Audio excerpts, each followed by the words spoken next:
여러분, 신앙숙이 죽으면 죽으리라 라는 책을 써서 우리에게 많은 감동을 안겨준 살아있는 순교자로 불리운 안희숙 사모님을 아십니까? 이 안희숙 사모님은 나중에 목사님하고 결혼을 하게 됐어요. 그래서 사모님이라고 이렇게 불립니다. 이 안희숙 사모님, 그녀는 일제 치하에서 6년 동안 감옥살이를 했습니다. 하나님만 섬겨야 하는 그리스도인으로서 신사참배할 수 없다고 신앙을 굽히지 않았어요. 일본의 왕을 신으로 앉힌 신사에 절할 수 없다고 생각한 그녀는 믿음의 절개를 지키기 위해 처녀의 몸으로 감옥에 끌려가 무진 고생을 당하다가 처형하기로 한 날 3일 전에 우리나라가 해방되어서, 그러니까 1945년 며칠이에요. 8월 15일에 감옥에서 풀려난 겁니다. 8월 18일에 처형하기로 했는데 3일 전에 풀려난 거예요. 그녀는 자기 책 서문에 아주 충격적이고 감동적인 말을 이렇게 썼습니다. 나는 자격 부족으로 실격된 순교자다. 진실로 나는 내 주님 예수를 위하여 죽기를 결심하고 나섰던 것이다. 그런데 나는 내 뜻을 이루지 못하고 기회를 잃었을 때 섭섭해서 몹시 울었다. 여러분, 안희숙 사모님의 책을 보면 그녀는 정말로 순교할 것을 각오하고 감옥에 끌려갈 것을 미리 다 준비를 합니다. 그래서 제가 기억하기로는 찬송가를 한 160곡 정도를 암송을 했어요. 성경은 기본적으로 로마서 정도는 다 외우는 겁니다. 요한복음 다 외우는 겁니다. 제가 기억하기로는 그래요. 그래서 얼마나 많은 성경을 외웠는지 몰라요. 순교를 각오하고 감옥에서 이제 성경이 없으면 어떻게 할까? 계속 암송하고 있는 거지. 계속 외웠던 찬송을 부르는 것입니다. 6년간의 지긋지긋한 감옥 생활에서 풀려 나오는 처지라면은 보통 사람 같으면 할렐루야 하나님 감사합니다 하면서 하나님께 감사를 드렸을 텐데, 그렇게 기뻐했을 텐데, 안희숙 사모님은 순교하지 못한 것이 너무나 원통하고 분해서 몹시 울었답니다. 여러분, 무엇이 그녀를 감옥 생활도 순교도 두려워하지 않는 그러한 담대한 믿음을 갖게 했을까요? 무엇이 그녀를 그렇게 강한 믿음의 소유자로 만들었을까요? 오늘 우리의 설교 본문 로마서 8장 26절로부터 39절은 그리스도인이 가져야 할 확신에 대해서 우리에게 가르쳐주고 있습니다. 뭐에 대해서 가르쳐줘요? 확신. 그리스도인이 가져야 할 확신. 우리 그리스도인이 이 험악한 세상을 이기며 살아가기 위해서는 반드시 가져야 하는 것이 있는데, 그것이 확신이라는 것입니다. 왜 확신을 가져야 하느냐?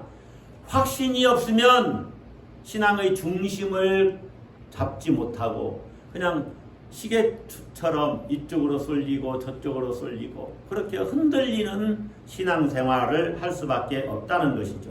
그러나 확신이 있으면 땅속 깊이 박힌 바위처럼 흔들리지 않고 굳건하게 서서 꿋꿋하게 신앙생활을 할 것이라는 이야기입니다. 확신은 신앙생활 하는데 나를 흔들리지 않게 붙잡아주는 버팀목과 같습니다. 여러분은 어떤 확신을 가지고 신앙생활을 하십니까? 오늘 이 긴 본문이 가르쳐주는 그리스도인이 가져야 할 확신은 이러한 것들입니다. 이렇게 긴 본문을 여러 가지 주제가 담겨져 있어요. 그 주제를 확신이라는 주제에 이렇게 한번 꽤 맞춰보는 것입니다. 자, 첫 번째로 우리가 가져야 할 확신은 이것입니다. 하나님께서 합력하여 선을 이루실 것이라는 확신입니다. 하나님께서 합력하여 뭐를 이루셔요? 선을 이루셔요. 모든 것을 합력해서 선을 이루신다. 이런 확신을 가져야 한다 하는 것입니다.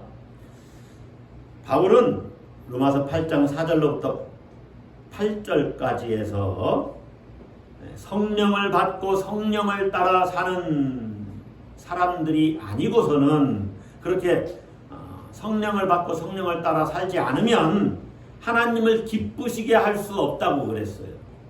예수 믿으면 성령이 내주하시죠? 이렇게 성령이 내주하시는 자는 성령을 따라 살아갈 때 하나님을 기쁘시게 할 수 있다.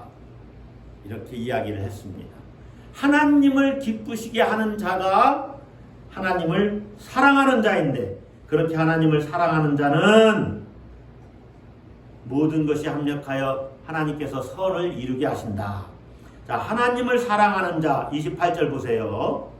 하나님이 우리가 알거니와 하나님을 사랑하는 자 곧 그의 뜻대로 부르심을 입은 자들에게는, 여러분이 내가 하나님 뜻대로 부르심을 입은 것 같기는 하는데 내가 사는 것을 보니까 하나님을 사랑하는 것 같지 않은 모습이 있을 수 있습니다. 그런데 이 말을 어렵게 생각하지 말고 하나님을 믿는 자 이렇게 한번 바꿔서 생각을 해보시면 쉽습니다.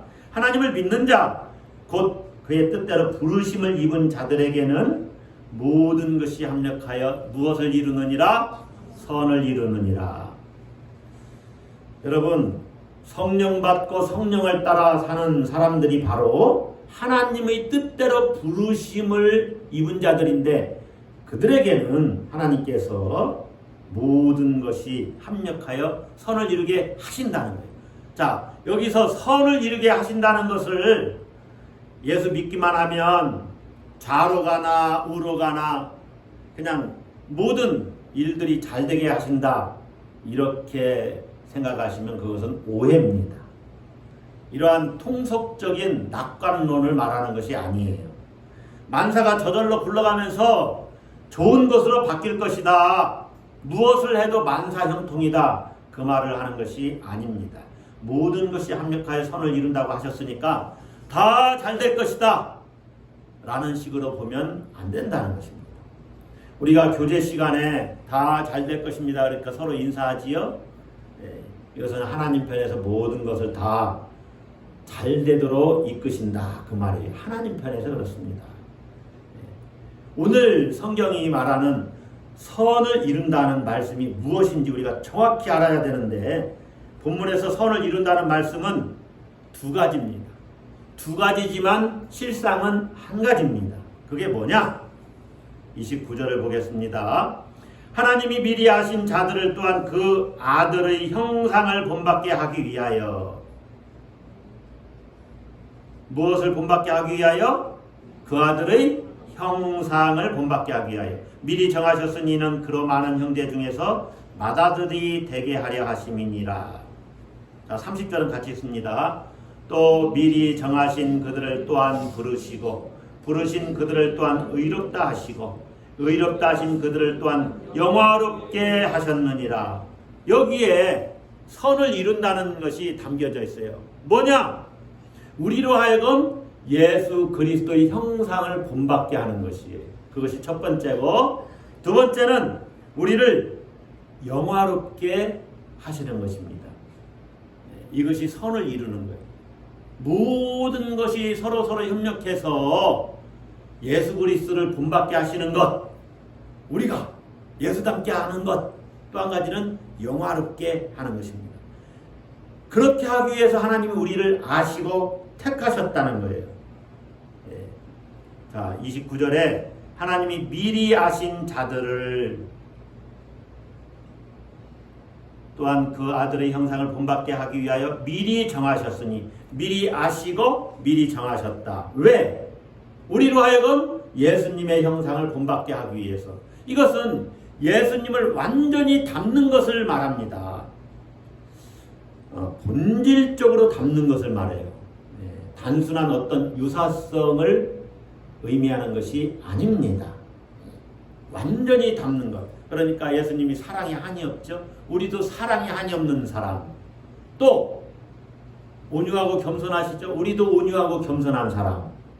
예수님은 사람들을 긍휼히 여기시는, 불쌍히 여기시는 마음이 있습니다. 그러한 긍휼히 여기는 마음, 자비가 한이 없으시죠. 한량없는 자비로 그런 인격으로 우리가 완전히 변화되게 하는 것, 이것이 하나님의 구원의 목적이라는 것이죠. 예수님을 완벽하게 닮는 것, 다른 말로 말하면 우리를 완전한 인간이 되게 하는 것. 그러기 위해서 하나님이 우리를 미리 아시고 정하셨다. 그리고 부르시고 의롭다 하시고 영화롭게 하셨다. 이렇게 말을 하고 있어요. 예수 그리스도의 형상을 본받는 것, 이것이 하나님이 모든 것을 합력해서 선을 이루는 거예요. 다른 말로 말하면 그것이 뭐라고 그랬어요? 영화롭게 하시는 것. 영화롭게 하셨느니라. 30절. 이게 구원의 목적이에요.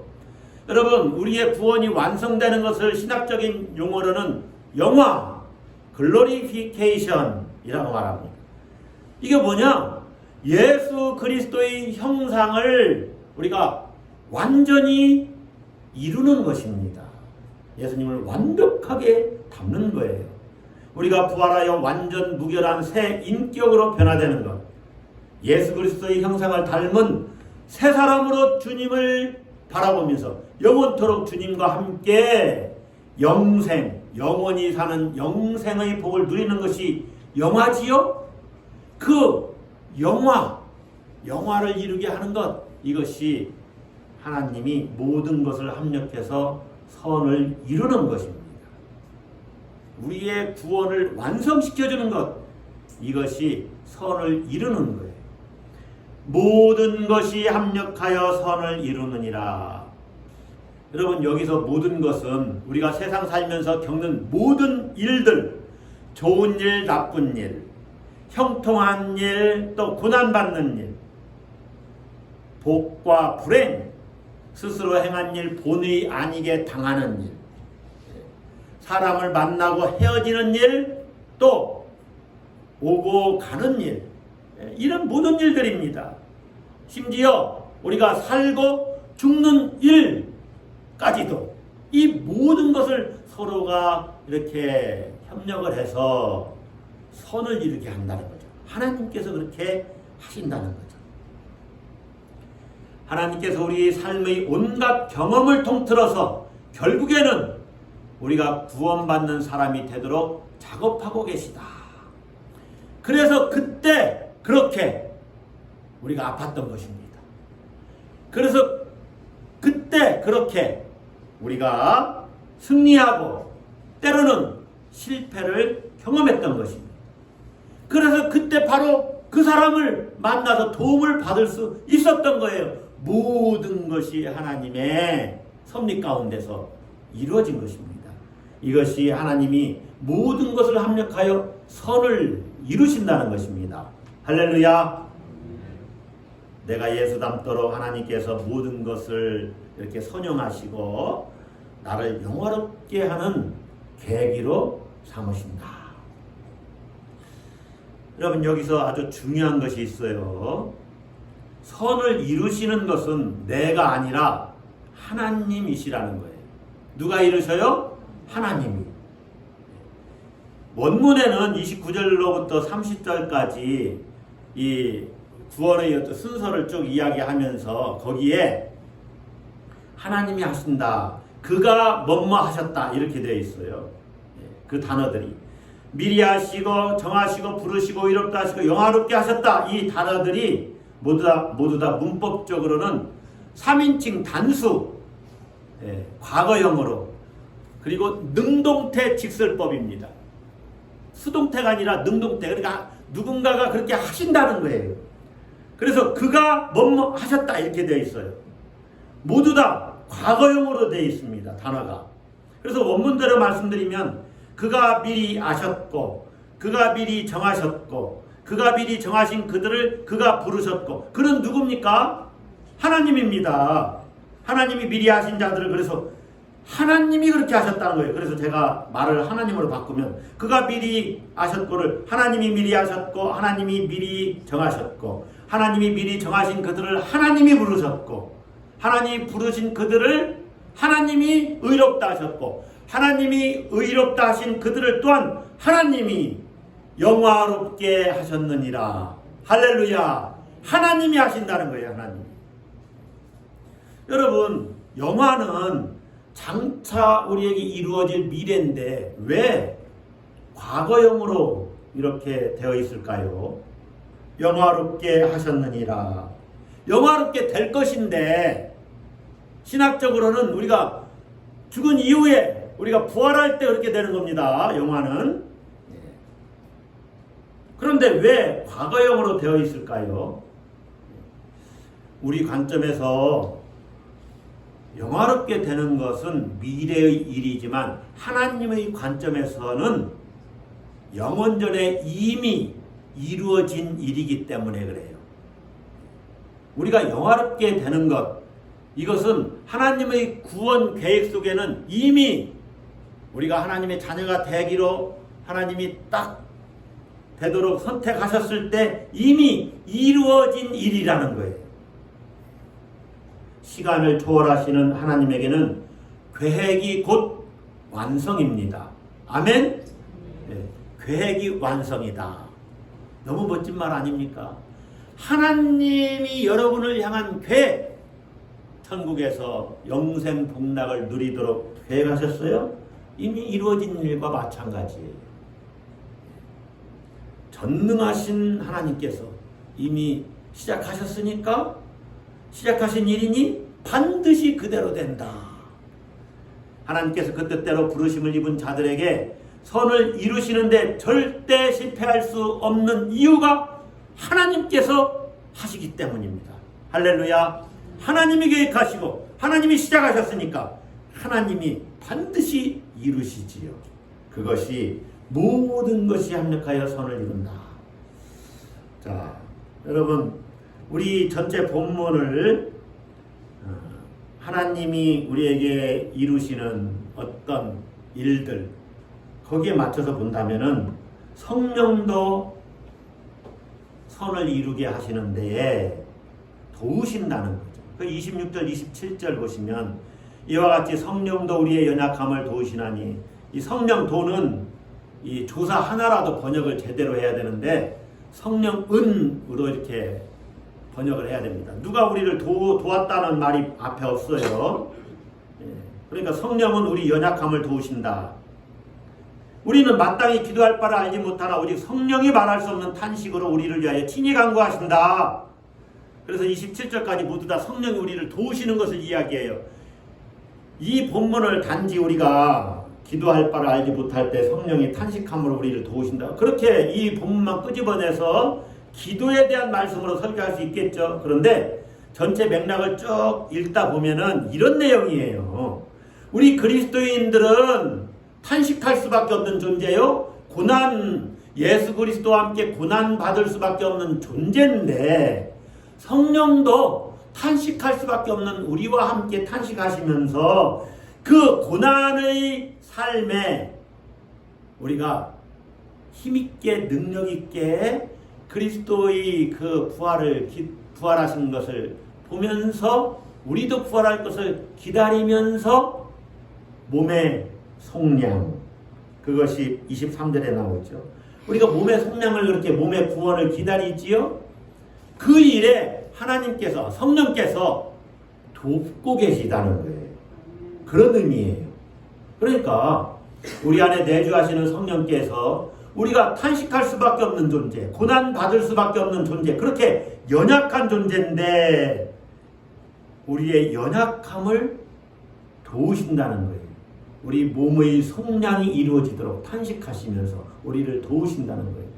그래서 27절을 보면 마음을 살피시는 이가 성령의 생각을 하시나니 이는 성령이 하나님의 뜻대로 성도를 위하여 간구하심이니라. 성도를 위하여 탄원하신다.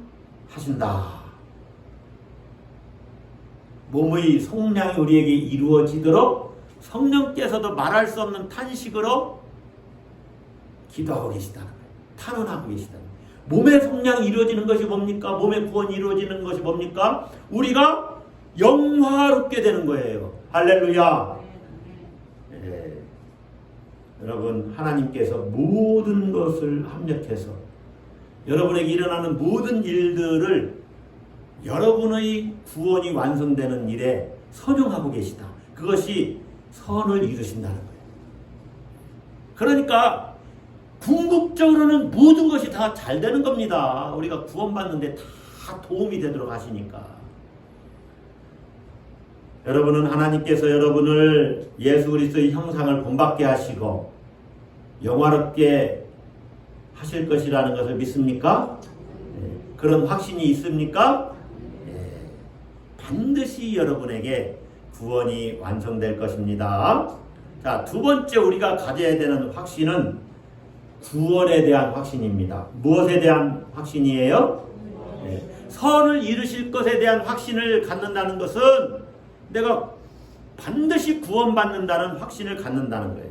자, 한번 대답을 해보세요. 누가 우리를 미리 하시고 미리 정하시고 부르시고 의롭다 하시고 영화롭게 하십니까? 하나님께서 하십니다. 네. 하나님께서 우리를 구원하시는 일이니 반드시 그 일이 이루어진다는 사실을 믿는 것이 바로 구원의 확신입니다. 아멘. 구원의 확신 하니까 식상합니까? 여러분, 그것보다 더 중요한 게 뭐가 있어요? 네?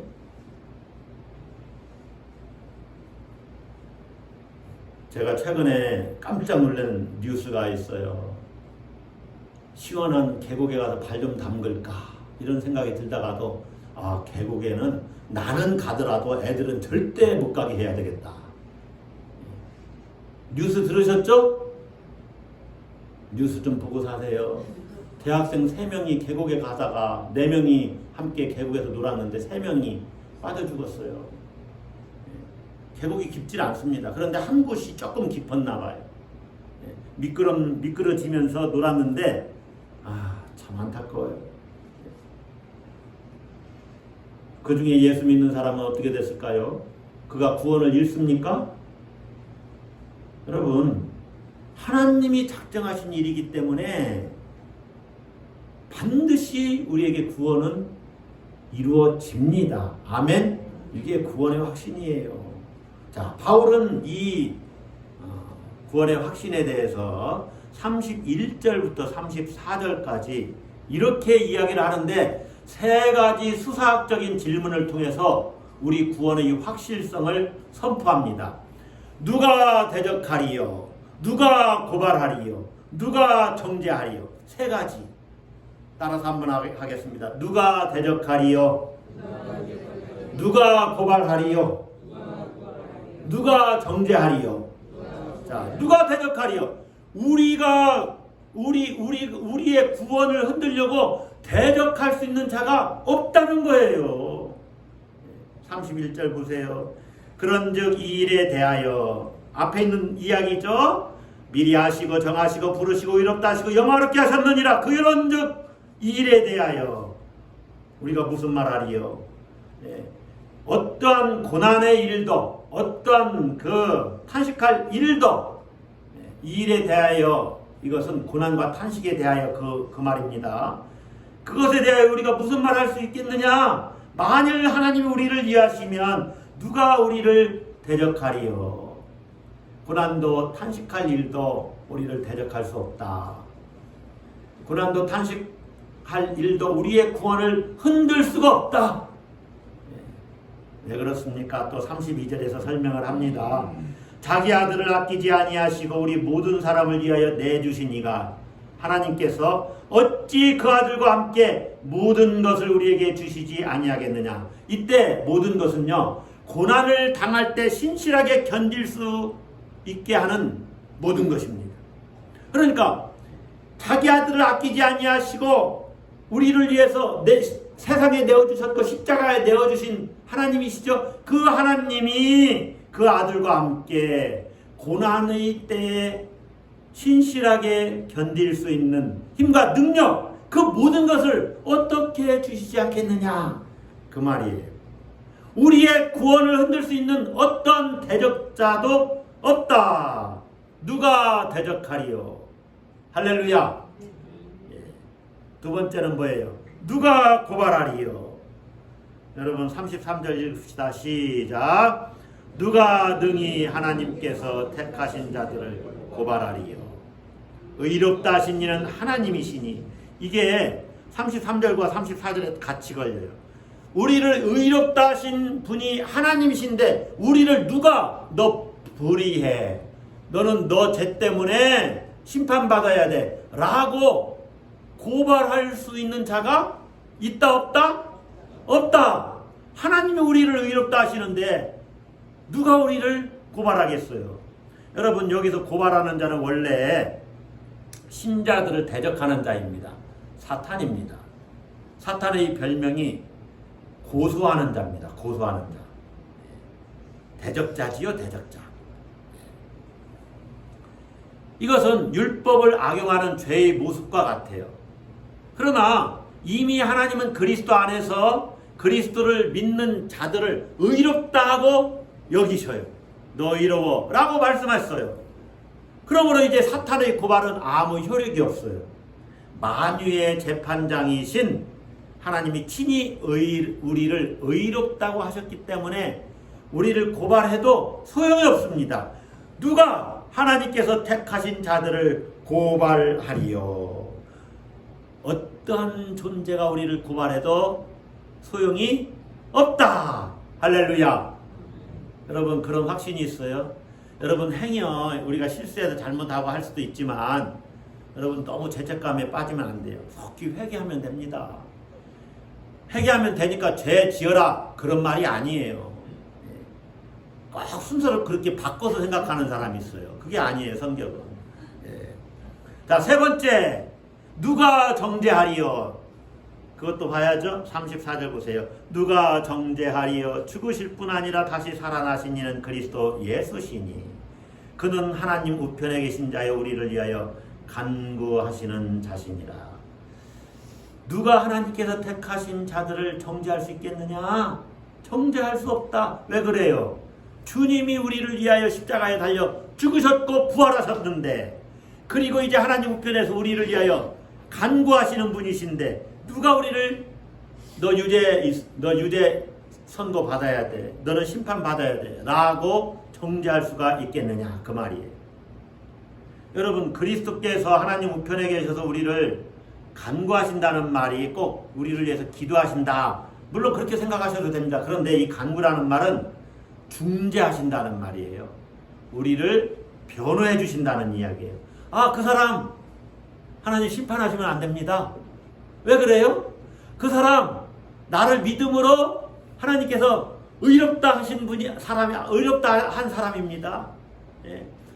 내가 이룬 모든 의를 그 사람에게 옮겨주시지 않았습니까? 이게 전가라는 신학적인 용어를 쓸 수 있는 건데, 전가시켜줬다는 거죠. 예수님의 그 의를. 그래서 이제 우리를 정죄할 자가 없다. 누가 정죄하리요? 여러분, 하나님께서 그 뜻대로 부르신 사람은 반드시 구원하십니다. 영화롭게 하셨느니라. 거기에 대해서 누구도 반박할 수 없다. 누가 대적하리요? 거기에 대해서 누가 우리를 고발할 수가 있습니까? 그 사람 죄가 있습니다. 그 사람 심판받아야 됩니다. 라고 고발할 자가 있습니까? 없습니까? 없어요. 누가 정죄하리요? 아무도 없다는 거예요. 여러분, 세상이 아무리 험악하고 여러분 때로 우리가 어떤 일에 실패할 수 있잖아요. 그래도 결국에는 모든 것이 다 합력해서 선을 이루고 우리는 영생복락을 누릴 것이기 때문에 여러분 소망을 가져야 됩니다. 소망이 있어요. 내가 구원받을 것이기 때문에.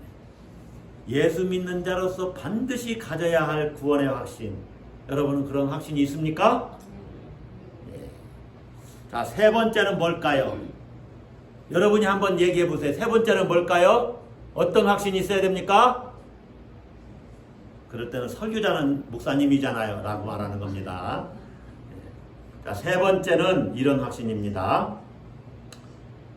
그리스도의 사랑, 하나님의 사랑에 대한 확신입니다. 하나님의 사랑에 대한 확신, 따라서 합시다. 하나님의 사랑에 대한 확신. 하나님이 나를 끝까지 사랑하신다, 이 확신이에요. 오늘 본문에서는 그리스도의 사랑이라고도 하고 하나님의 사랑이라고도 이렇게 반복해서 나와요. 바꿔서 나와요. 같은 말입니다. 우리의 확신을 흔들어 놓을 수 있는 적이 있다면 뭘까요? 그것은 생명을 위협하는 무서운 시험들입니다. 고난들입니다. 믿음이 아무리 좋아도 이 고난들, 시험들이 닥치면 평안할 때 가졌던 확신들이 흔들려요. 이 무서운 시험과 고난은 35절과 38절, 39절에서 나오는데 35절을 보세요. 누가 우리를 그리스도의 사랑에서 끊으리요? 끊을 것이 없다, 그 말이죠. 그리고 우리를 끊을 만한 것들이 나와요. 환난, 곤고, 박해, 기근, 적신, 위험, 칼. 제가 여기에 대해서 다 설명할 수가 없어요. 하나씩 설명할 수 없어요. 이건 한마디로 말하면 바울 자신의 선교 현장에서 경험했을 가능성이 있는 것들입니다. 다시 말하면 신자의 삶에서 경험될 수 있는 삶의 어려움들이에요. 환난, 곤고, 박해, 기근, 적신, 위험, 칼. 이것들이 어떤 세력으로 나타나느냐? 38절에서는 사망, 생명, 이 땅을 살아가기 위한 온갖 일들 다 생명에 속하는 거죠. 천사들이나 권세자들이나, 천사들은 선한 천사도 있지만 악한 천사들, 귀신들이 있죠. 악한 천사들, 타락한 천사들 말하는 것입니다. 현재일이나 장래일이나 능력이나 높음이나 기쁨이나 어떤 그런 거, 보이지 않는 세력들입니다. 힘입니다. 이런 것들, 땅이나 하늘이나 상관없이 존재하는 위험이나 힘들, 능력, 이런 것들이 우리를 그리스도의 사랑에서 끊으려고 해요. 그런데 그리스도의 사랑에서, 그리스도 안에 있는 하나님의 사랑에서 끊을 것이 있다, 없다? 없다. 그러니까 여러분, 때로 왜 이런 일이 나에게 생겼을까?